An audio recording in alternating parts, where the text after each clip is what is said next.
How's it going, everybody? This is Andy Timmons, and you're watching the Guitar Mania channel. All right.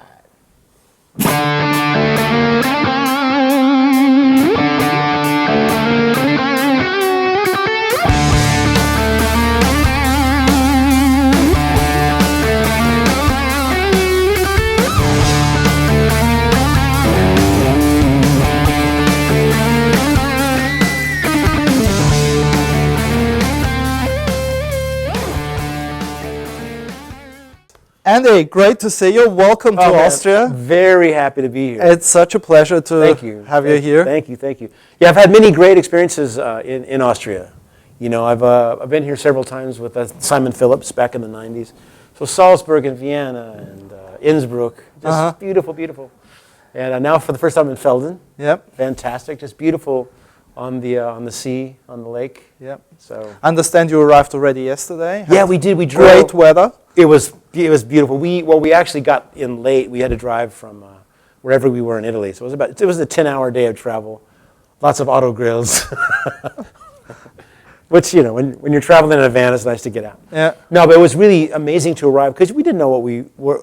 Never been to Feldon, so we wasn't sure what to expect. Mm-hmm. And coming in, there was a lot of nightlife because of the big the auto festival going on, the VW festival, Falve. And so there was all these young folks out partying, and it was a cool scene. The Good hotel was atmosphere. Great. Yeah, so we loved it. So yeah, and it's nice to be in a hotel 2 nights in a row when you're on the road because I hate packing. When I arrive at a hotel, my suitcase just tends to explode everywhere. Stuff goes, Yeah. Anyway, so yeah, it's nice to wake up and not be rushed to drive to the next city, and so it was a nice leisurely day, and we set up and. We listened to the sound check. Yeah. It's you have such an amazing sound, but perhaps let's come back to the equipment and to the sound later. Sure. I saw on your Facebook page that you opened the show for Chuck Berry almost 3 weeks ago. Yeah, it was just right before coming out on this tour, and talk about an amazing opportunity to open for who's just a legendary, contributor to rock and roll. Yeah. He was there at the beginning and helped create so much of what still happens today. Had there been no Chuck Berry, the Beatles wouldn't have been the same band. It's just one of those things where, it was the early roots of rock and roll. Now he's 87. So let's just say, he's not at his top best, but the people that come there, he's been playing this little club in St. Louis since 96 or 97 called Blueberry Hill. Joe Edwards, the guy that owns the place, introduces him. He's been there every month almost since all these years. I met a guy I sometimes travel with Olivia Newton-John, and this guy Jim Utz from a place called Vintage Vinyls, a great record shop. He's a big Olivia fan, so I got him backstage and got to meet Olivia. He says, "Well, anytime you want to come to see Chuck Berry in St. Louis, where I live, just let me know." And I was like, because I've always heard that Chuck plays there. I wanted to go. And then he said, "Well, yeah, you can open the show." Yep. He says it pays $100. I'm like, that's not even going to cover the cost of the plane ticket. I didn't care. I couldn't afford to take my band. I just played the backing tracks. But the club holds 300 people. Okay. It couldn't have gone better. They were on my side. They really loved what I did. And then Chuck came out and played. And again, he's 87, so he doesn't hear well. Yeah. Maybe forgets the lyrics. But every now and then there's that thing happened, and you're just chill bumps. It just because nobody, I could practice the rest of my life and never have that thing, Yeah. So it was a really, really special night, and I got to meet him. I think I posted a picture of that. Yeah, we saw that. And which I didn't expect to happen because I don't think he does much of that, So anyway, it was kind of a magical night for me, and just an honor to meet somebody one of the true architects of rock guitar. Yeah. Talking about influences, I mean, how much of, let's say, Chuck Berry's playing or Jimi Hendrix playing would you say is in your? I think a huge amount, not only directly but byproduct of his influence and their influences on everybody that I was, that influenced me. When you see one of Jimi Hendrix's best live performances, I think, was Johnny B. Good at at Berkeley. Mm-hmm. It's just an amazing version. He's like, "Oh, what the hell, Johnny B. Good," and it's just so great. when I was a kid growing up, Johnny B. Good was kind of like, you just kind of had to know it. Yeah. It was kind of basic, you got to be able to play this. Yeah. But I never learned how to play it right. I never knew how to play Johnny B. Good. But when I was going to St. Louis, so I'm going to sit down. I bought the track from iTunes. I put it on. I can now play. Yeah. I can play Johnny B. Good properly. You ready? Let me see if I can get it right. Okay.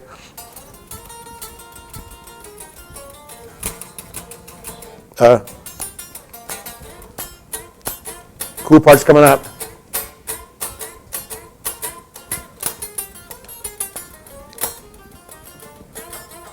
There's a sweep.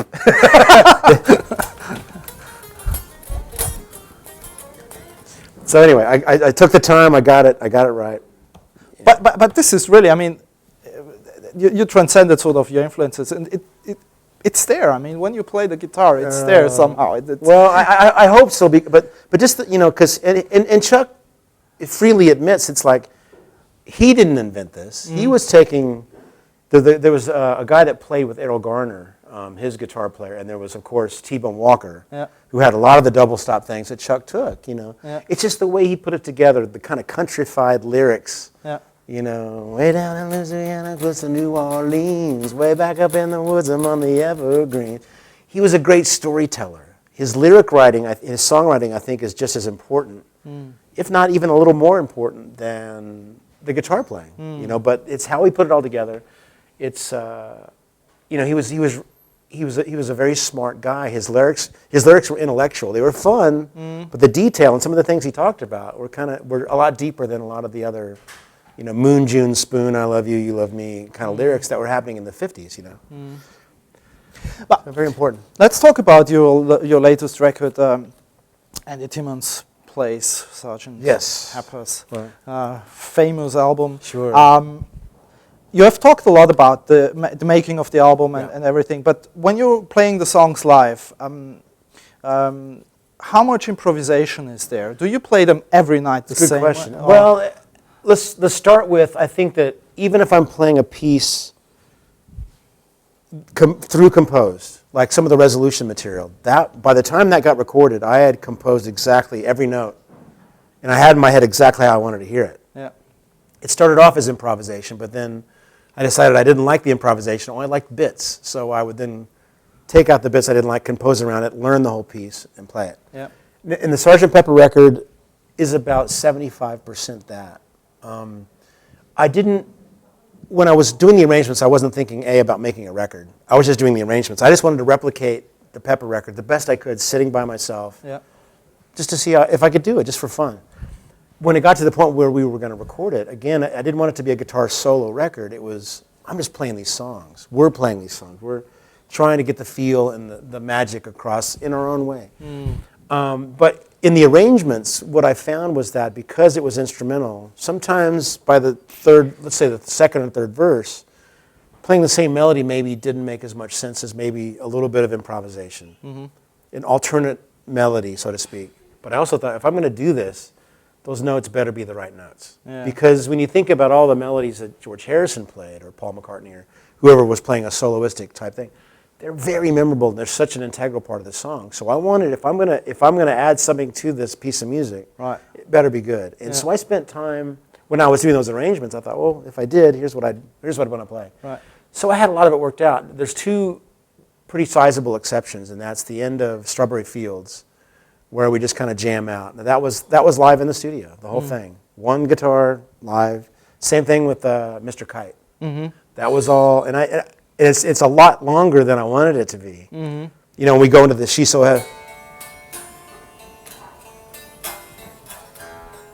We go into the She's So Heavy riff.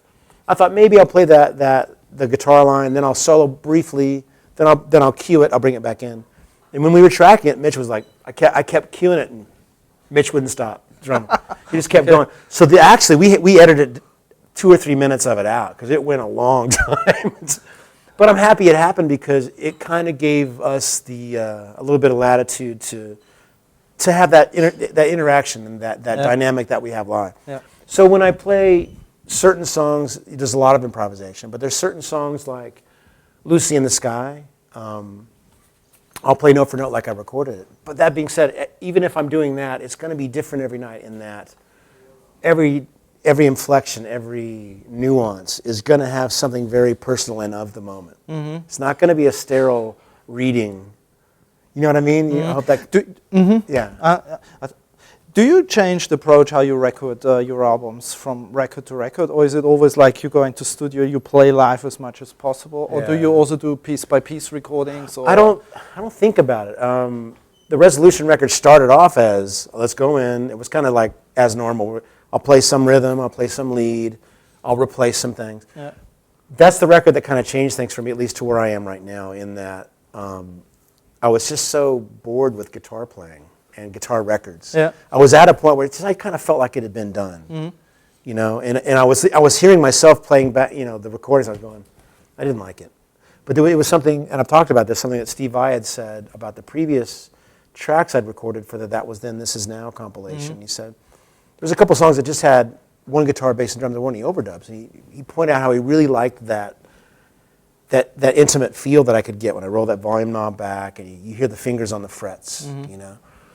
So that's when I thought about this. What if I could do a whole record, no overdubs, just one guitar? Yeah. And that's how Resolution got exciting for me, and that's why it took a while. So no, when Steve Vai mentioned that about, what about, you know, or just mentioned that he liked that little element. So that's what that got my thinking inspired about. What if I could do a whole record like that? Mm. So I had to kind of reimagine the arrangements and try to incorporate all the harmony and melody together, which mm-hmm. can be very difficult, especially with the distorted guitar tone. Yep.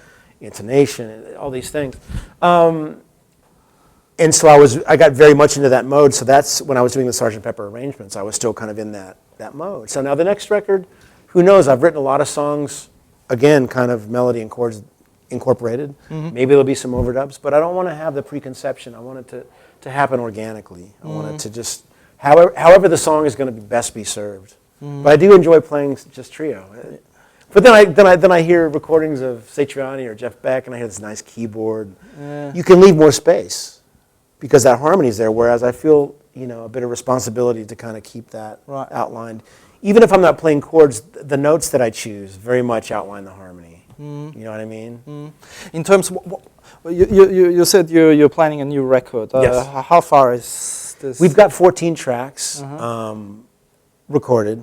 Already recorded? Yeah. Okay. I'll probably redo a lot of the guitars. Mm-hmm. Yeah, I think that it's at the same time we recorded the Sgt. Pepper record, we recorded these other 14 songs. But I'd been playing the Sgt. Pepper stuff for 2 years before I even showed it to the band. Mm-hmm. 2 days became available at the end of the sessions, mm-hmm. and my engineer asked me, well, what else do you have? Mm-hmm. And it was Mitch, the drummer, that said, well, what about those Beatle tunes you're working on? Yeah. So, all right. You know, and so he and Mike, the bassist, played all these arrangements very fresh to them, mm-hmm. but I knew exactly what I wanted to play. So I kept about half of my guitar tracks, which is very unusual for me. I'm usually so picky as you know, artists tend to be. Yeah. But there was such a great vibe about so much of it that I didn't want to touch it. Okay. Know? But then the other half, you know, okay, let's tweak and try to play it better. So the newer original songs I wasn't quite as together on, so I'll redo a lot of that. But there just hasn't been time yet. So, but I'm hoping in the next year to get it out. Wow, cool. You know? That would be. Yeah, I mean, I think there's a lot of good songs. I'm very happy with the writing. Yeah. So now it's just getting. What direction will it be? It's somewhat like the last two records. It's just that there's some more delicate things, mm-hmm. you know. Mm-hmm. I don't know what direction to call it. It's just me trying to play some nice melodies. You know, whatever that is. I don't know. Andy, let's turn to your equipment. There it is. We're guitar fancy. How handy is that? Everything's there. We'll take a shot of the pedal board perhaps later. And Shall I speak about the signal chain and all that? Yeah, if you don't mind. No, please. It looks messy, and it is, but it's pretty straight ahead. It's a Carl Martin octaswitch that's kind of controlling everything, and it's non-MIDI. It's 8 channels of presets, and it can control, like I say, 8 different pedals. It can also change channels on your amps. Mm-hmm. So very very basic little switches. You can say what pedals you want on for each preset. Right. Great. Very simple. And those pedals are, I'm always running something into a tuner. I like the Strobo Stomp Peterson. Yep. First pedal in line is actually It's a Dunlop Bradshaw wah pedal. That's not incorporated in the octa switches before it. Okay. So then out of the wah into the octa switch. Then the first patch has my Carl Martin compressor, and I use that in front of the Lone Star, not as so much as a compressor, but as a gain boost. Okay. It's really hitting the front end really hard. Okay, that's so not compressing, but a boost. Then I've got another compressor by Exotic called the SP. And it's basically like an old, I think the Ross compressor is what they kind of imitated. So I use that for a real squishy compressed. Okay. Really bitey compressed. If I want to play a country kind of thing, I'll use that kind of compression, or a pop jangly guitar. After that is a Boss Keeley modded blues driver pedal. And that I use for, now when I'm running the rig tonight, the Lone Star is the master amp. The stiletto is only slaving. So I'm splitting the Mesa through some time-based modulation effects. Okay. Then running it back. I'll explain that in a minute. But yep. So the thing I love about the stiletto, if I'm running straight into a stiletto, the tight gain setting, like the recording of Gone and Ghost of You on Resolution is that sound, or She's Leaving Home.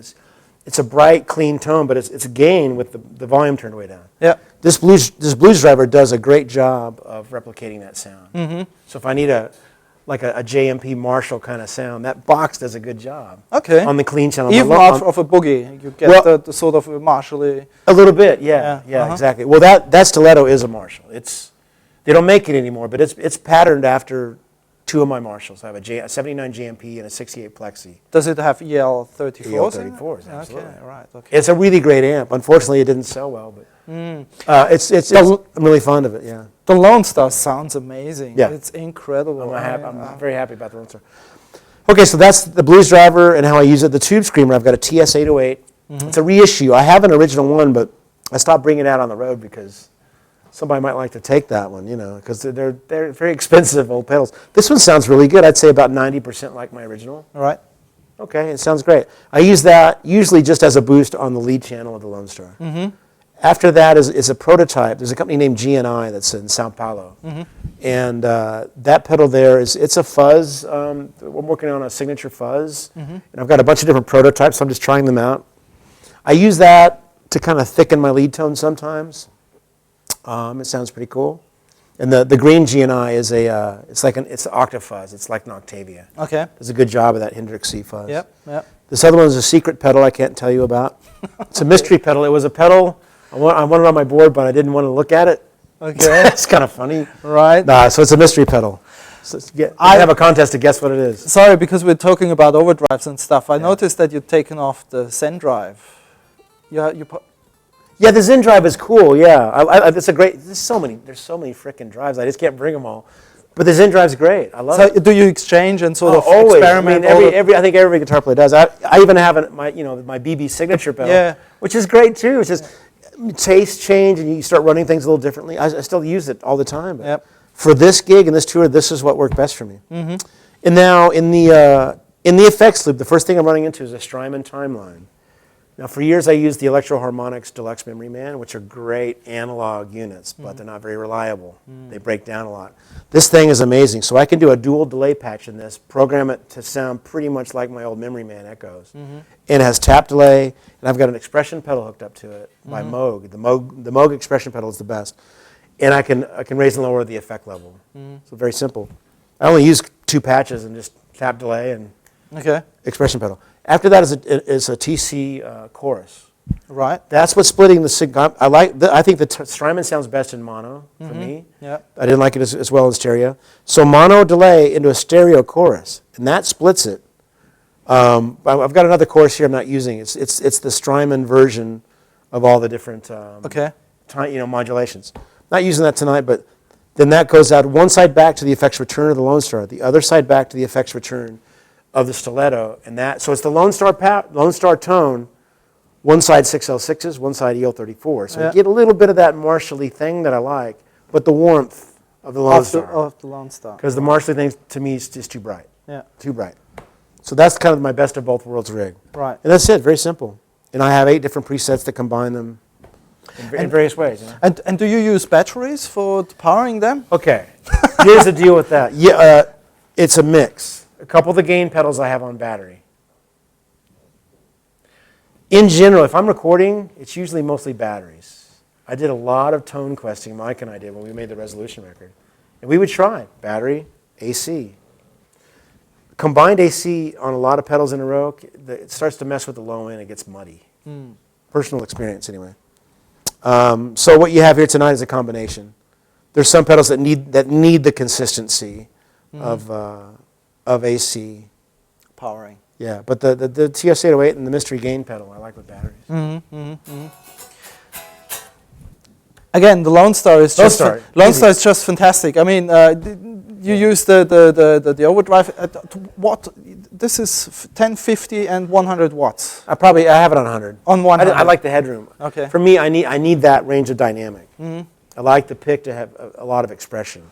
That's where a lot of there's a lot of dynamic in my lines. Even if it's full on gain, every note's going to have a different value. Right. If it's the lower the wattage, maybe in more volume, it's just going to start to flatline.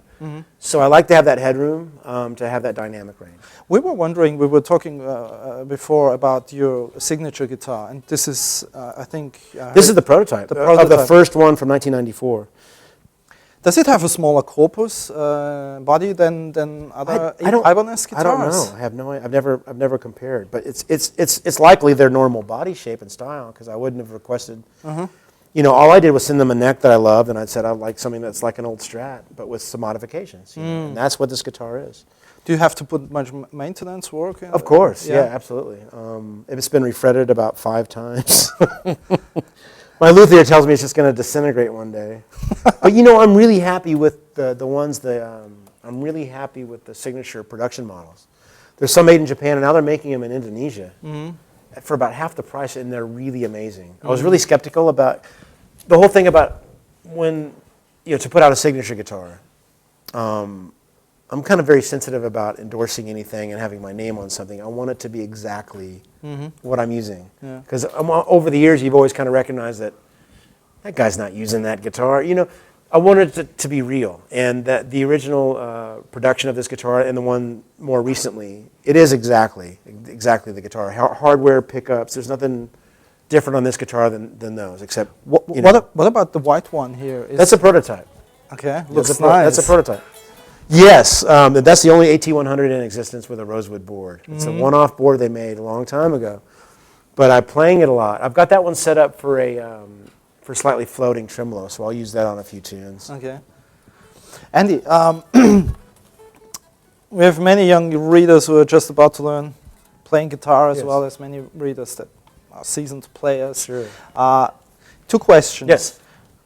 When you start playing the guitar, what would you suggest? What would be a piece of advice that you could give some young kids? Just all I can do is kind of explain what really worked for me, albeit in it was a much different generation and a much different time and way of learning back then. But it's still to this day what I think is the best. And I didn't have an internet, and I didn't have videos, and I didn't have really anybody to watch except my older brothers played a couple of chords. I had to put the record on and sit there and figure it out. And what I didn't realize at the time, and I realized much later, I teach a lot now, which is great for me because I have to explain things that just came naturally or just happened. Okay, and one of the main things is it was ear training. The most valuable thing you have as a musician is your ear, your ability to hear something and recognize what it is, apply it on the guitar, and know how to make something fit in the audio spectrum with everything happening. If a singer's here, you don't want to play that note unless it is the right thing to do. It's very important to develop those skills, and the best way to do that is just learn songs. Transcribing or... Yeah, transcribing to me, I was lazy. Transcribing to me and sitting down with manuscript paper and writing things out, which is fantastic. If you have the mindset and the patience, Steve Vai certainly did. Yeah. He transcribed all the whole Zappa catalog and handed it to him, right? Yeah. That's his work ethic. That's obviously fantastic. But for me, I was just a kid. I just loved music, and I just wanted to play. And that was the only way I could get it, because there weren't books for Kiss records back then, or Beatle records. Not very many, or I couldn't afford them. I put the record on, and unknowingly giving myself the best education I could have possibly given myself. Because I started to make that connection between I'm hearing something, I'm seeing it, and I know where it is on the guitar. And ultimately, if making your own music and improvising is your goal, that's the best way to get it. If you learn with your eyes, it's a whole different approach, integration into your system. I mean, the ears is what makes it really organic. It makes it resonate. So that's something I truly believe. I'm not making it wrong. If people get everything by YouTube videos and tab, it's okay too. Any way that you can get to the point where you're making music and being happy, that's the ultimate. But for me, for the really meaningful type of playing that I still strive for, the ear is the biggest thing. But I understand you also got the academic training in Miami. Yeah, I started, backing up a little bit, I started playing guitar when I was 5. When I was 16, growing up in Evansville, Indiana, I mean, I knew that music was going to be my life by then. But I knew making it in a rock band was such a long shot. You know, I used to always make the analogy of it's like winning the lottery. But I was reading about Steve Lukather. I just saw the videos from Danger Danger. Sorry about that. I saw guys in Guitar Player magazine that, you know, Tommy Tedesco and Larry Carlton were studio players. I thought, that's what I could do. That's, you know, I could still play guitar, make a living maybe. And so I knew I needed to learn how to read music. By 16, I'm gigging. I'm playing a lot. I'm a good, solid rock player, you know, well on my way.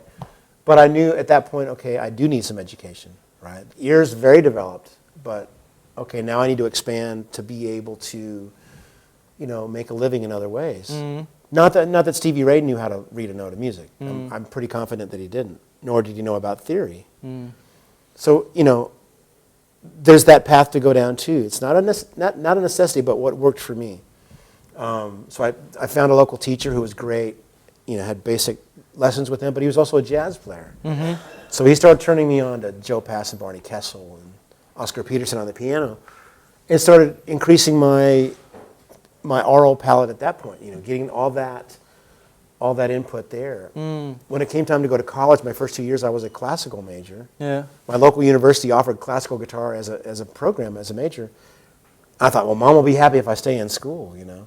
So I did that, but I was hearing about the University of Miami because, you know, the Dixie Dregs had formed there, and I was a big Pat Metheny fan. Pat Metheny, yeah. And he had been there, and Jocko, you know, kind of in the peripheral. So I thought, that's where I need to be.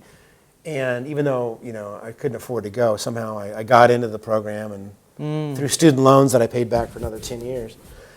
The best thing about the 2 years there, the curriculum was great. You know, learning theory and the modes and everything, I think is great if your ear is already developed, because the ear greatly outweighs the importance of all the other shit.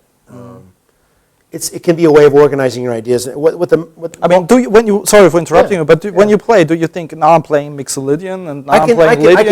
I could at any point stop and break down for you what's going on. Yeah. On the best moments, I'm not thinking anything about that. What I'm much more aware of is tension and release within each chord. Okay, I'm thinking a lot more about chord tones than I am about scales. That's interesting. Yeah. Scales. Now this is the root of anything that I do, and I think it really comes from having studied voice leading through jazz. So even if I'm just playing rock and roll, again, I'm not necessarily thinking about all these modes and scale choices. I know these things, and if I think about it, okay, I can apply. But I'm much more interested in what note can I play to achieve a certain type of tension or pleasant release, you know, whether it be a chord tone or a non-chord tone, or something outside of the scale completely. You know, what effect will that note have? And then where does that note want to go? What's the melodic intention, you know? And that to me is everything. You know, and I think the really great players that I was most inspired by, guys like Lukather, Carlton, Robin Ford, Metheny. There's those guys. There was not many better at exactly what I'm talking about. Yeah, they know all the scales and stuff, but it's all about voice leading and note choice. So I'm much more aware of that. It's been really great talking to you, Thanks, Andy. man. It's really a pleasure. Sure. Thank you very much. My pleasure. We are rolling. Oh, we are rolling. Rolling. How's it going, everybody? This is Andy Timmons, and you're watching the Guitar Mania channel. Rolling down the river, yeah. Known for my singing.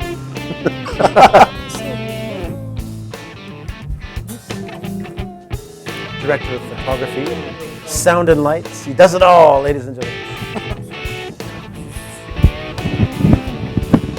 Closer, okay. I got it. That's okay. I saw. Take two. Take two.